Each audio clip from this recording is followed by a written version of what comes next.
जब बातें समझ से परे हों, जब प्रश्नों के उत्तर मौन हो, जब परिस्थितियां विपरीत हो, तब घबरा कर गलत निर्णय लेने से अच्छा है थोड़ा सब्र कीजिए। धीरज के साथ बुरे वक्त के गुजरने का इंतजार कीजिए। याद रखिए, समय सब उलझनों को सुलझा देता है। देश विदेश से देख रहे सभी दर्शकों को मेरा प्यार भरा नमस्कार। मैं हूं मोहित कमल श्रीमाली और आप सभी का स्वागत करता हूं आपके अपने चैनल पर और मासिक राशिफल मई 2026 के इस विशेष एपिसोड में। यह राशिफल आपकी नाम राशि यानी कि आपके मून साइन पर बेस्ड है। आप चाहें तो लग्न और चंद्र राशि दोनों के आधार पर इस राशिफल को जान सकते हैं। यह आपको बेहतर अंडरस्टैंडिंग प्रदान कर सकता है। आप कोई बड़ी प्रॉपर्टी लेना चाहते हैं या बच्चों की शादी के लिए या उनके कैरियर से संबंधित आपकी कोई जिज्ञासा है तो आप साइड में दिए गए फोन नंबर्स पर संपर्क कर सकते हैं और घर बैठे मुझसे और मेरे पिताजी से कुंडली विश्लेषण के लिए जुड़ सकते हैं। याद रखिएगा कि एक सही परामर्श आपके जीवन को, आपके भविष्य को संवार सकता है। अक्सर सही समय पर लिया फैसला जीवन की दशा और दिशा दोनों को बदलने की क्षमता रखता है। अब हर मासिक राशिफल जैसे आज तक आपके सामने प्रस्तुत करते आए हैं, ठीक उसी प्रकार करेंगे, पर थोड़ा सा यहां पर इसको बेहतर बनाने का प्रयास है। सबसे पहले हम डालते हैं ग्रहों पर एक नजर। आप मेरे साइड में कुंडली देख सकते हैं तो मई माह में ग्रह स्थिति कुछ इस प्रकार रहेगी। सूर्य और बुध मेष राशि में उपस्थित रहेंगे। सूर्य 15 मई को वृषभ राशि में गोचर करेंगे तो वहीं 14 मई को बुध वृषभ राशि में गोचर करेंगे। शुक्र वृषभ राशि में पहले से ही उपस्थित हैं जो 14 मई को मिथुन राशि में प्रवेश करेंगे, जहां गुरु पहले से उपस्थित हैं। केतु सिंह राशि में उपस्थित हैं और राहु कुंभ राशि में उपस्थित हैं। मंगल और शनि की युति मीन राशि में हो रही है, जहां पर 11 मई को मंगल मेष राशि में गोचर करेंगे। अब ग्रहों की दृष्टि पर भी चर्चा करते हैं तो मंगल की 3 दृष्टियां होती है, चतुर्थ, सप्तम और अष्टम। तो चतुर्थ दृष्टि मिथुन राशि पर है, सप्तम दृष्टि कन्या राशि पर और अष्टम दृष्टि तुला राशि पर। तो वहीं गुरु की पंचम दृष्टि तुला राशि पर होगी, सप्तम दृष्टि धनु राशि पर और नवम दृष्टि कुंभ राशि पर। शनि की तृतीय दृष्टि वृषभ राशि पर होगी, सप्तम दृष्टि कन्या राशि पर और दशम दृष्टि धनु राशि पर। इसके अलावा राहु की पंचम दृष्टि मिथुन राशि पर है, सप्तम दृष्टि सिंह राशि पर और नवम दृष्टि तुला राशि पर रहेगी। अब हम बात करते हैं आपके लिए कुछ विशेष तारीखों की। जब भी राशि भाव से 4th, 8th या 12th चंद्रमा होते हैं तो ये विशेष कष्ट कारक माने जाते हैं। ये तारीखें मैं आपको बता रहा हूं, कहीं नोट कर लीजिएगा और इन तारीखों से संबंधित अगर आज का राशिफल प्रोग्राम देखेंगे तो आपको और ज्यादा बेहतर नॉलेज प्रदान हो सकती है कि इस समय में आपको कहां पर फायदा है, क्या नुकसान है, कहां पर सावधानी बरतनी है। तो राशि भाव से 4th हाउस में चंद्रमा 19th और 20th मई को विराजमान रहेंगे, 8th हाउस में 28th और 29th मई को, तो वहीं 12th हाउस में 11th और 12th मई को। इन तारीखों पर विशेष सावधानी बरतिएगा, यह आपके लिए काफी ज्यादा लाभकारी बन सकती हैं। अब हम बात करते हैं मासिक राशिफल की और सबसे पहले बात करेंगे इनकम और इन्वेस्टमेंट्स की। तो मई का महीना आपकी जो मेहनत है इसका परिणाम देने वाला है, यानी कि जो बहुत समय से इंतजार चल रहा था अब वो पुश फाइनली आपको मिल चुका है। 14 मई तक सूर्य और बुध की धन भाव में उपस्थिति रुके हुए पैसे की प्राप्ति करवा सकती है, पैतृक संपत्ति से लाभ आपको दिलवा सकती है। और 11 मई के बाद में मंगल का मेष राशि में जाना आपकी सैलरी, आपके नेगोशिएशंस, बड़ी बिजनेस डील्स के लिए यहां पर धन लाभ का शक्तिशाली योग बनाएंगे। और गुरु की अमृत दृष्टि ये राहु पर होने से आपके अनावश्यक खर्च हैं ये रोकने का काम करेंगी, बचत को बढ़ाने का काम करेंगी और महीने के अंत तक बोनस कहें या इंक्रीमेंट, इससे संबंधित शुभ समाचार आपको मिल सकते हैं। फिर इन्वेस्टमेंट्स की अगर बात करते हैं तो इस महीने फिक्स डिपॉजिट स्कीम्स में इन्वेस्टमेंट्स करना आपके लिए ज्यादा फेवरेबल है। शेयर बाजार में बैंकिंग है, रियल एस्टेट है, आईटी सेक्टर्स हैं, इसके लिए अगर इन्वेस्टमेंट्स करते हैं तो एक गोल्डन अपॉर्चुनिटी बनेंगे। लेकिन 11 मई के बाद में मंगल के प्रभाव से मेटल है, माइनिंग है और एनर्जी सेक्टर, हर्बल प्रोवाइड्स है, इससे संबंधित अगर आप करते हैं तो शॉर्ट टर्म के अंदर मुनाफा कमाया जा सकता है। 14 मई के बाद में लग्जरी और ऑटोमोबाइल सेक्टर से शेयर पर नजर रखिएगा, ये आपके लिए ज्यादा बेहतर साबित होंगे। पर किसी भी हालत में क्रिप्टो करेंसीज हैं या फिर हाई रिस्क स्टॉक्स हैं, इसका आप रिस्क मत लीजिएगा। यह समय में बुद्धिमानी का उपयोग करना ज्यादा जरूरी है। फिर पारिवारिक दृष्टि से अगर देखें तो चतुर्थ भाव में गुरु का होना घर में शांति और गरिमा बनाए रखेगा, पर पिता का भरपूर सहयोग आपको मिल सकता है। माता जी के स्वास्थ्य में भी सुधार लेके आएगा।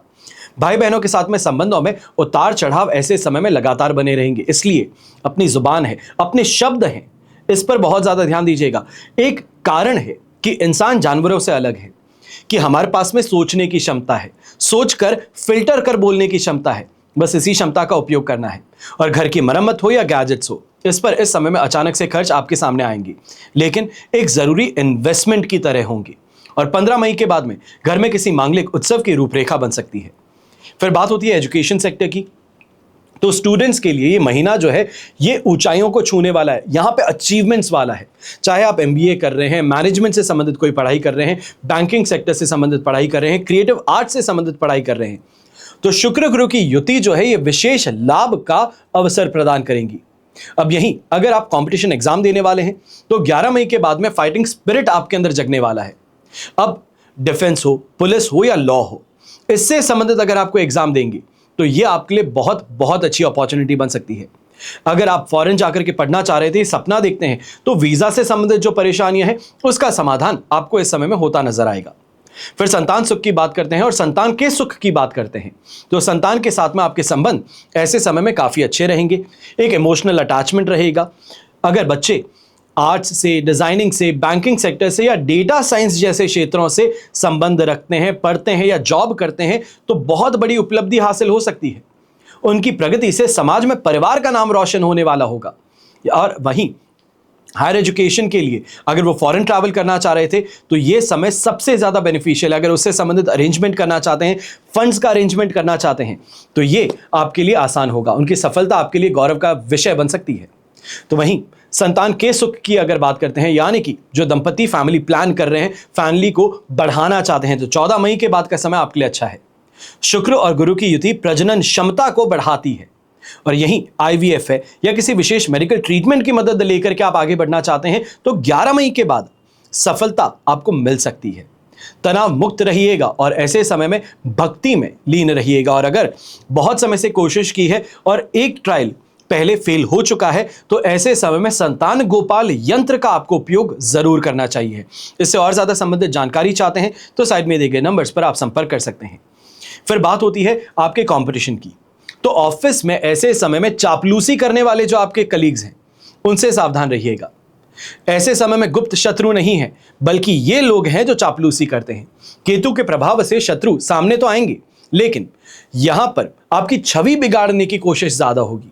आपने जो नहीं कहा वो सामने वाले को बताने की कोशिश ज्यादा होगी।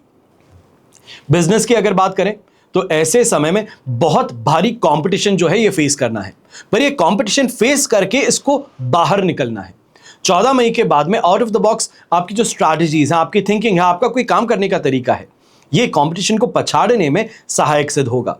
तो वहीं अगर आप ऐसे समय में पॉलिटिक्स से संबंध रखते हैं या फिर स्टूडेंट पॉलिटिक्स से संबंध रखते हैं, तो यहां पर बहुत ज्यादा लोकप्रियता जो है वो देखने को मिल सकती है।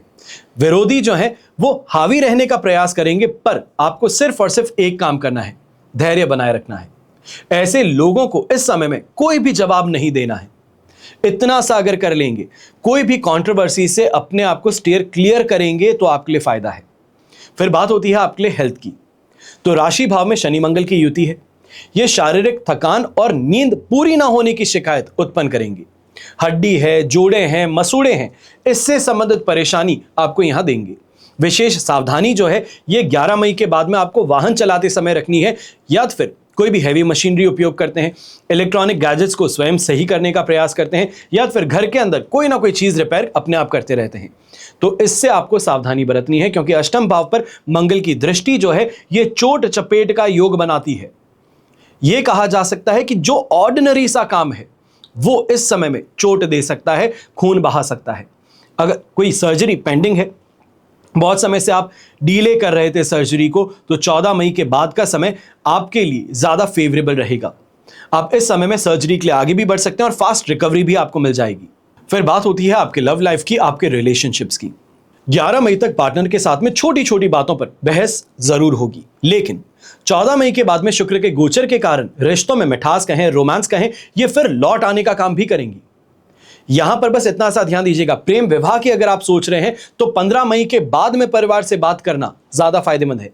इससे पहले अगर आपने उनको भनक भी दे दी या बात करने के लिए आइडिया भी दे दिया तो यह परेशानी का कारण बनेगा।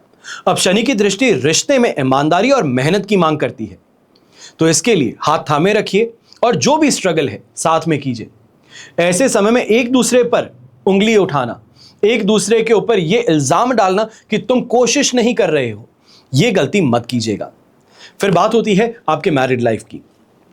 तो 11 मई तक जीवन साथी के साथ में थोड़े मतभेद जो हैं ये जरूर हैं, लेकिन उसके बाद में बेहतर समय जरूर मिलेगा। बच्चों की परवरिश को लेकर के आप दोनों के बीच की राय जो है वो एक होगी, जिससे विवाद जो है इसकी अपने आप ही संभावनाएं कम हो जाएंगी। और 15 मई के बाद में अगर आप साथ मिलकर के किसी वेकेशन के लिए प्लान करते हैं या फिर हो सकता है कि कोई धार्मिक यात्रा के लिए प्लान बनाते हैं, तो यह आपके लिए बहुत बहुत ज़्यादा फायदेमंद हो सकती है। यह कहा जा सकता है जो अंडरस्टैंडिंग है, जो अपनापन है, वो यहाँ पर बढ़ने वाला है। और शुक्र और गुरु की युति ये भौतिक और भावनात्मक दोनों सुखों को चरम पर लेकर के जाने का काम करेंगी। फिर बात होती है आपके लिए जॉब की, आपके करियर की, आपके बिजनेस की। तो मीन राशि के जो लोग हैं ये आपके लिए गोल्डन अपॉर्चुनिटी है, गोल्डन टाइम है, बार बार नहीं आता है। ऐसे समय में जो आप एडवाइस देते हैं ये मार्केट में वैल्यू पकड़ने का काम करती हैं। चाहे आप बैंकिंग सेक्टर से हैं, आईटी सेक्टर से हैं, हेल्थ केयर सेक्टर से हैं, तो यहां पर प्रमोशन मिलना या इंक्रीमेंट मिलने की संभावनाएं सबसे ज्यादा होंगी। नई नौकरी के लिए अगर आप कोशिश कर रहे हैं तो 15 मई के बाद में कोशिश करना आपको बेहतर रिजल्ट्स प्रोवाइड कर सकती है। यह कहा जा सकता है कि अभी तक आप ये सोचते थे कि चादर के बाहर पैर नहीं पसारने चाहिए, पर फाइनली ये मानसिकता अब छूटने वाली है। अब आप कोशिश करेंगे कि ट्राई करने में क्या जाता है, और ये ट्रायल जो है ये सक्सेस दे सकता है। वहीं व्यापारी वर्ग की बात करें तो रियल एस्टेट अगर आप सेगमेंट से जुड़े हैं, ज्वेलरी या ज्वेलरी प्रोड्यूस करने का काम करते हैं, विदेशी प्रोजेक्ट से जुड़े अगर आप हैं, तो इस समय में आपकी सोच से बेहतर मुनाफे आपके हाथ लग सकते हैं। जम करके कमाने का मौका आपको इस समय में मिल सकता है। तो ये था मासिक राशिफल मई 2026 का आपकी राशि के लिए। आपकी जन्म कुंडली में से सिर्फ एक ग्रह चंद्रमा को आधार बना करके मैंने राशिफल आपके सामने प्रस्तुत किया है। आप चाहे तो अपनी जन्म कुंडली के संदर्भ में इस राशिफल को और एक्यूरेसी से जान सकते हैं, क्योंकि जन्म कुंडली आपकी अपनी है और आपकी डिटेल से बनती है। लेकिन जब जीवन में समस्याएं ज्यादा हो और भविष्य में झांकना हो, कोई बहुत बड़ा फैसला लेना चाहते हैं, यह फैसला आपके कैरियर से संबंधित हो सकता है, आपकी प्रॉपर्टी से संबंधित हो सकता है, बिजनेस के लिए हो सकता है, कोर्ट केसेस से संबंधित हो सकता है, कोई भी ऐसी स्थिति जिसके लिए आपको सलाह की जरूरत हो, अपना समय देखने की जरूरत हो, उसके लिए कुंडली का विश्लेषण आप करवा सकते हैं।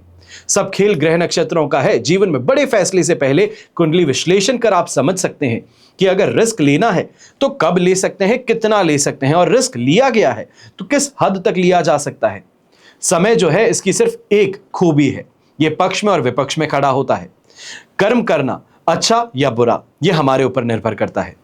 सब मिलाकर के जब भी आप कुंडली विश्लेषण करवाना चाहते हैं, आप किसी भी कंट्री में रहते हैं, अपनी पर्सनल प्रॉब्लम आप हमसे पूछ सकते हैं बिना किसी जजमेंट के, और उसका क्लियर आंसर प्राप्त कर सकते हैं। आपको करना बस यही होगा, साइड में दिए गए फोन नंबर्स पर संपर्क करें और अपने लिए अपॉइंटमेंट आप बुक करवा सकते हैं। हमेशा आप सभी के लिए यही प्रार्थना करता हूं और हमेशा करूंगा कि आपका और हमारा परिवार हमेशा सुखी रहे, संपन्न रहे, सुरक्षित रहे, और घर परिवार में बड़े बुजुर्गों का साथ और आशीर्वाद हमेशा हम सभी के साथ बना रहे। जय श्री राम एवं जय हिंद।